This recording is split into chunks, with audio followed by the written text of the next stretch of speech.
ድጓ፣ ጾመ ድጓ፣ ዝማሬ መዋዕስት በኢትዮጵያ ኦርቶዶክስ ተዋሕዶ ቤተክርስቲያን ሕያው ምስክር በመሆን ቅዱስ ያሬድን ያወሳሉ። ቅዱስ ያሬድ በቅዱስ ቤተክርስቲያን በሰባቱ ምስጢራተ ቤተክርስቲያን ውስጥ አብይ ስፍራን ይዞ ጎልቶ ይስተዋላል። ያለ ቅዱስ ያሬድ ዜማ የትኛውንም ምስጢር ልንፈጽመው አንችልም። ቅዱስ ያሬድ በሊቃነ ጳጳሳትና በሊቃውንተ ቤተክርስቲያን አንደበት እንዲህ ይገለጻል። ቤተክርስቲያንን ያው ከቅዱስ ያሬድ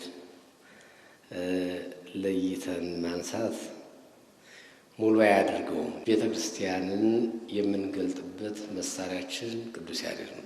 በሌላ መልኩ ደግሞ መታወቂያችን የኢትዮጵያውያን ክርስቲያኖች የሚታወቁት በቅዱስ ያሬድ ነው። ስንጠመቅ ይደርስልናል፣ ስንቆርብ ይደርስልናል። በእሱ ዜማ በተቀደሰ ቅዳሴ ነው የምንቆርበው። ስንዳር ይደርስልናል፣ በእርሱ ዜማ ነው የምንዳረው። ስንሞት ይደርስልናል፣ በእርሱ መዋሥዕት ነው የምንፈታው። አላወቅነውም። በእጅ የያዙት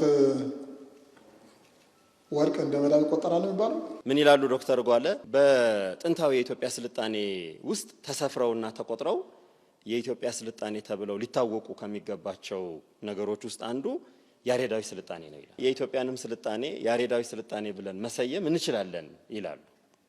ከዛም ማሻገር የቅዱስ ያሬድ የዜማ ስርዓቶች ነባር የሆኑ ዕውቀቶችን የቅዱሳት መጻሕፍት ንባቦችን እንደው በስዕልም በቅርጽም በህንጻ ቤተክርስቲያንም በንዋያተ ቅድሳትም የተጠቀሱትን ሁሉ ሳይቀር አሰባስቦ እየመሰለ ስዕልንም ይመስላል፣ መቅደስንም ይመስላል፣ ንዋያተ ቅድሳትንም እየመሰለ የማያደራጀው የማይጽፍበት ምሳሌና ተግባር የለው። በኢትዮጵያ ኦርቶዶክስ ተዋሕዶ ቤተክርስቲያን በሰሜን ጎንደር ደባርቅ ሀገረ ስብከት በየዳ ወረዳ በደብረ ሐዊ ቅዱስ ያሬድ አንድነት ገዳም ቅዱስ ያሬድ በተሰወረበት በሰሜን ተራሮች ቅዱስ ያሬድን የሚዘክር ህንጻ ቤተክርስቲያን፣ የአብነት ትምህርት ቤቶች፣ የጥናትና የምርምር ማዕከል ግንባታ ለማስጀመር አቅዶ ተነስቷል። በዚህም የቅዱስ ያሬድ ቤተሰብ በሚል የአንድነት ትስስር ድረ-ገጽ በመክፈት ሁሉም ኦርቶዶክሳዊ የበኩልን ኃላፊነት እንዲወጣም ጥሪ አቅርበዋል። ዛሬ በዚህ የተሰባሰብንበትም ዋና ዓላማ ዝክረ ቅዱስ ያሬድ ብለን እንድናከብርና ይህንን ታላቅ ቅዱስ የሆነ አባታችንን በቀጣይ በሱ ስም ምን ለመስራት እንዳሰብን ለመግለጽ ነው።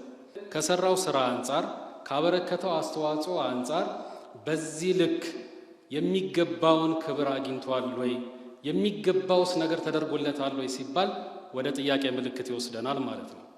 በዚህ መሰረት እንግዲህ ቤተክርስቲያን ወጥነቷን፣ አንድነቷን፣ የአምልኮ ስርዓቷን በአገር ውስጥም ከአገር ውጭም ባለው ሁኔታ ላይ ለ1500 ዓመት በወጥነት እንዲመጣ የቅዱሱ አስተዋጽኦ ከፍተኛ ነው።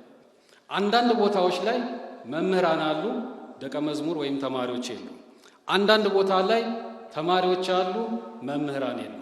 በዚህ ምክንያት የአብነት ትምህርት ቤቱ እየተዳከመ መምጣቱን ሁላችንም እናውቃለን።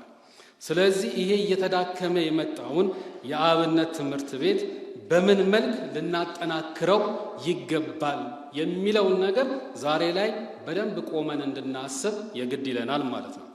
ምን እናርግ በሚለው ዙሪያ ላይ ጻድቁና ቅዱሱ ያሬድ በተሰወረበት በሰሜን ተራራዎች ላይ እዛ ላይ ትልቅ የአብነት ትምህርት ቤትና ለስሙ መጠሪያ የሚሆን ትልቅ ቤተክርስቲያን መስራት ነው። ከዛ በተጨማሪ ሙዚየም ይኖራል፣ የልዕቀት ማዕከልም ይኖራል። ይሄ ለአካባቢውና በዛ አካባቢ ለሚኖሩ ሰዎች ብቻ የሚያገለግል የአብነት ትምህርት ቤት አይደለም። ይህ ትምህርት ቤት ለኢትዮጵያ፣ ለአፍሪካ፣ ለዓለም ጭምር የሚያገለግል ትልቅ ተቋም ነው የሚሆነው። ስለዚህ በኢትዮጵያ፣ በአፍሪካ፣ በዓለም ደረጃ ያሉ እየተማሩ ሰርቲፋይድ የሚሆኑበት ብቸኛ ቦታ ይሆናል። መምህራንን እያፈራ እነዚህ መምህራን በየአብነት ትምህርት ቤቱ እየሄዱ ስፔሻላይዝድ በሆኑ ቦታዎች ለምሳሌ እንደ ሐይቅ እስጢፋኖስ ያሉ የሕግ ትምህርት ቤቶች፣ ሌሎችም የቅኔ ቦታዎች የሚባሉ የማስመስከሪያ ቦታዎች መምህራን ከዚህ እየፈሩ ከዚህ እየተመረቁ ከዚህ ሰርቲፋይ የሆኑ በየቦታው እየሄዱ የሚያስተምሩበት ደቀ መዝሙር የሚያፈሩበት ቦታ ይሆናል ማለት ነው። ከዚህ ጋር በተያያዘ ቅድም እንዳልኩ ቴክኖሎጂ በሰፊ ሁኔታ እየተስፋፋ ነው ያለው። ትልቅ የቴክኖሎጂ ሴንተር ኖሮ ሁሉም ኢትዮጵያዊ በአገር ውስጥም ከሀገር ውጭም ያለ ለማገልገል ብቻ ሳይሆን ተገልጋዩም ጭምር የሚማርበት፣ በማህሌቱ የሚሳተፍበት፣ በቅዳሴው ተሰጥኦን የሚመልስበት፣ የቤተ ክርስቲያኗን ስርዓት ጠንቅቆ ዜማዋን የሚያውቅበት፣ እንደ አገልጋዩ ሆኖ በዝማሬው በሌሎችም አገልግሎት የሚሳተፍበትን ዕውቀት በቀላሉ ቴክኖሎጂውን ተጠቅሞ የሚማርበት፣ የሚያውቅበት፣ የሚረዳበት፣ በተለያየ መልክ ደግሞ ተምሮ መጥቶ ሰርቲፋይ የሚሆንበት ከኦክስፎርድ ያልተናነሰ ትልቅ ተቋም የማድረግ ስራ ነው የሚሆነው ማለት ነው።